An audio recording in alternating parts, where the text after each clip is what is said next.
আকাশটা প্রথমে পরিষ্কারই ছিল, তারপর ভাবলাম ওড়াবো, যার জন্য ছেড়েছি। এবার হঠাৎ করে মেঘ বেড়ে গেছে আর এই দিকটা পুরো কালো হয়ে এসেছে। এবার ভাবছিলাম ওড়াবো না, সবাইকে ঢুকিয়ে দেবো।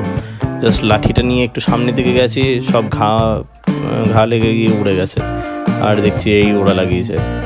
এটা মেল সেকশনের ঘরটা ছিল, প্রত্যেকদিন তো এরকম ওড়াই না আমি। আর সবাই উঠতোও না, 2-1 জন উঠতো, বাদ বাকিগুলো উঠতো না, এইদিক ওইদিক বসে যেত। আজকে দেখছি সবাই সুন্দর উঠছে। যারা উঠতো না, ভাবলাম ডানা ভারী আছে বা পুরুষ করছে, তারাও দেখি সুন্দর উঠছে। এই যে কালো সবুজের বাচ্চাগুলো। আর এদিকে দোয়াশ একদম দুটোই উঠছে, লাল চক্কাটা উঠছে।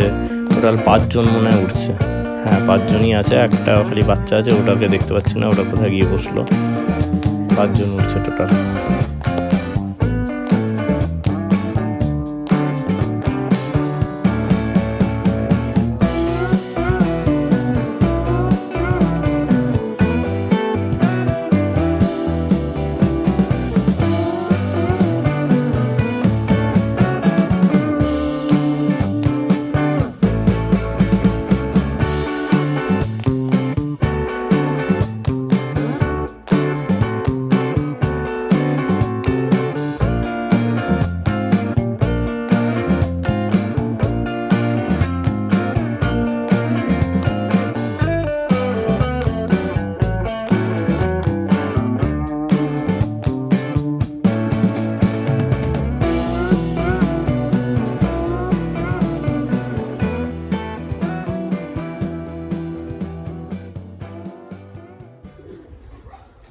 আর এই যে আকাশের অবস্থা, পুরো মেঘ করে আছে, যখন তখন বৃষ্টি নামবে, পুরো কালো হয়ে যাচ্ছে। আর এইদিকে সব কটাকে ছেড়েছিলাম ওড়ানোর জন্য, নিচে খেতে দিয়ে দিয়েছি।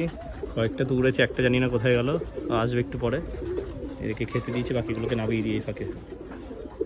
আর এই নারকেল গাছে এসে গেছে, এই আসছে, বললাম না চলে আসবে। এ একটা কি বুঝে পাই না, এ ঘর চিনতে পারে না নাকি অন্য কোথায় ল্যান্ডিং করে বসে যায়। এই দেখো এখন উড়া শুরু করেছে। আয় আয়, হ্যাঁ ওই দেখো কোথায় কোথায় উঠতে চলে যায়। ওর একটু টাইম লাগবে বুঝলে সেট হতে। বাকিরা যেমন সেট হয়ে গেছে, এর একটু টাইম লাগবে। এখন ওরা ধরেছে, আমি যখন ওড়াচ্ছি না। এই দেখো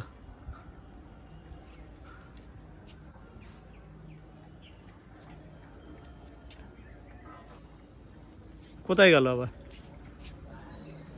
রাজার পায়রাগুলো না নেমে যাচ্ছে, তুমি